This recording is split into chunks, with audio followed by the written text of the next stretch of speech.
بسم اللہ الرحمن الرحیم۔ عن علی انہ صنع طعاما فدعا رسول اللہ صلی اللہ علیہ وسلم فجاء فدخل فرأى في البيت سترا فيه تصاویر فرجع قال فقلت یا رسول اللہ ما رجعك بأبی انت وأمی قال صلی اللہ علیہ وسلم ان فی البیت سترا فیہ تصاویر وإن الملائکۃ لا تدخل بیتا فیہ تصاویر۔ یہ روایت مسند ابی یعلیٰ سے لی گئی ہے، رقم ہے 436۔ ترجمہ ہے، علی رضی اللہ عنہ سے مروی ہے کہ انہوں نے کھانا بنایا، جیسے ہم بھی بزرگوں کو کبھی بلاتے ہیں یا دوستوں کو دعوت دیتے ہیں، تو انہوں نے کھانا بنایا اور رسول اللہ صلی اللہ علیہ وسلم کو دعوت دی۔ چنانچہ آپ تشریف لائے، گھر میں داخل ہوئے اور دیکھا کہ اس میں ایک پردہ ہے جس میں تصویریں بنی ہوئی ہیں، تو وہیں سے لوٹ گئے۔ ان کا بیان ہے کہ میں نے پوچھا، یعنی ظاہر ہے کہ جب انہوں نے دیکھا ہوگا تو وہ گئے پیچھے اور پوچھا، یا رسول اللہ میرے ماں باپ آپ پر قربان ہوں، آپ کس وجہ سے لوٹ گئے؟ آپ نے فرمایا تمہارے گھر میں ایک پردہ ہے جس پر تصویریں بنی ہوئی ہیں، اور تمہیں معلوم ہونا چاہیے کہ فرشتے اس گھر میں داخل نہیں ہوتے جہاں اس طرح کی تصویریں ہوں۔ یہ میں عرض کر چکا ہوں کہ یہ ان تصویروں کا ذکر ہو رہا ہے جو مشرکانہ توہمات کی بنیاد پر بنائی جاتی تھی، یعنی ان بزرگوں کی تصویریں، ان ہستیوں کی تصویریں جن کو لوگ پرستش کے لیے انتخاب کرتے تھے۔ تو چونکہ عرب میں شرک مذہب کی حیثیت سے ہر جگہ موجود تھا، تو مصور حضرات بھی اس طرح کی تصویریں بنا دیتے تھے،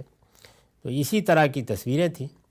اب اس طرح کی تصویروں کو ممنوع قرار دے دیا گیا، یہ تو ہم دیکھ چکے ہیں، اور قرآن مجید سے بھی صاف یہی معلوم ہوتا ہے۔ میں نے پچھلی نشست میں عرض کیا تھا کہ تورات میں بھی اس طرح کی تصویروں کے بارے میں، مورتوں کے بارے میں، مجسموں کے بارے میں سخت تنبیہ ہے۔ اس وقت جو تورات ہے اس میں بھی بتایا گیا ہے کہ ایسی کوئی مورت، ایسی کوئی تصویر کسی جگہ نہیں رہنی چاہیے۔ لیکن جب اس طرح ممنوع قرار دے دیا گیا اور لوگوں نے بات کو سمجھ لیا، تو کسی کے تکیے پر بنی ہوئی تھی، کسی کپڑے پر بنی ہوئی تھی، کہیں کسی پردے پر بنی ہوئی تھی، تو یہ خیال کیا گیا کہ اب ظاہر ہے کہ کوئی پوچھنے تو نہیں لگا اس بات کو، یہ تو استعمال کی چیزیں ہیں۔ ایک تو یہ نا کہ آپ نے تصویر کسی اونچی جگہ پہ لگائی ہوئی ہے یا کسی احترام کی جگہ پہ رکھی ہوئی ہے، لیکن اگر کوئی گھر میں پردے پر ہے، جو پردہ کسی کھڑکی پر لٹکایا ہوا ہے، تو اس میں لوگوں کو زیادہ خیال نہیں ہوا۔ خود حضور کے گھر میں بھی یہ معاملہ رہا، لیکن جبریل امین نے اس پر اپنے تردد کا اظہار کیا۔ یہ آگے آئے گا روایتوں میں، انہوں نے کہا کہ نہیں، اس کا خاتمہ ہونا چاہیے۔ جب شرک کا استحصال کیا جا رہا ہو تو ایسی سختی ضروری ہوتی ہے تاکہ معاملہ ختم ہو جائے۔ تو پہلے لکھا ہے کہ مطلب یہ ہے کہ ان تصویروں کی پرستش کا کوئی امکان اگرچہ اب باقی نہیں رہا، اور اس بنا پر انہیں گوارا کیا جا سکتا تھا، یعنی حضور نے بتایا کہ یہ تو واضح ہو گیا ہے کہ اب کوئی انہیں پوجے گا نہیں، لیکن میں کیوں لوٹ گیا، کیوں میں نے چاہا کہ یہ نہیں ہونی چاہیے؟ تو فرمایا کہ لیکن خدا کے فرشتے جب ان مظاہر شرک کے بارے میں اس قدر حساس ہیں تو ہمیں بھی حساس ہی ہونا چاہیے۔ جب جبریل اپنا یہ تردد ظاہر کر چکے اور میرے گھر میں کہہ چکے کہ جب تک یہ تصویر نہیں نکالی جائے گی اس وقت تک میں نہیں آؤں گا،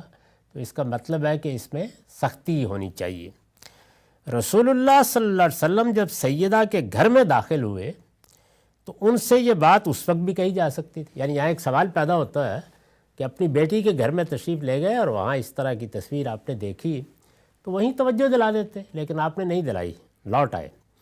رسول اللہ صلی اللہ علیہ وسلم جب سیدہ کے گھر میں داخل ہوئے تو ان سے یہ بات اس وقت بھی کہی جا سکتی تھی، لیکن آپ نے نہیں کہی اور لوٹ گئے۔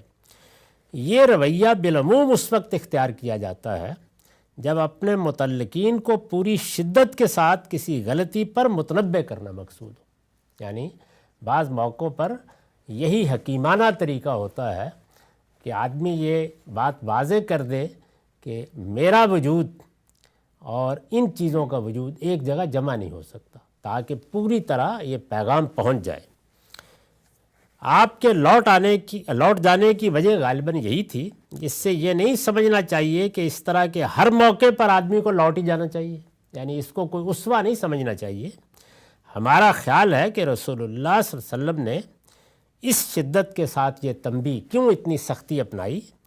یہ تنبیہ اس واقعے کے بعد کی ہے جو آگے روایت 5 میں بیان ہوا ہے۔ یہ چونکہ مختلف واقعات ہوتے ہیں جن کا پس منظر ایک جگہ بیان نہیں ہوتا، تو آگے روایت 5 میں واضح ہو جائے گا کہ کیا پس منظر تھا اس کا۔ اس سے معلوم ہوتا ہے کہ اس طرح کی تصویروں کے بارے میں خود آپ بھی جبریل امین کے توجہ دلانے کے بعد ہی پوری طرح متنبہ ہوئے، یعنی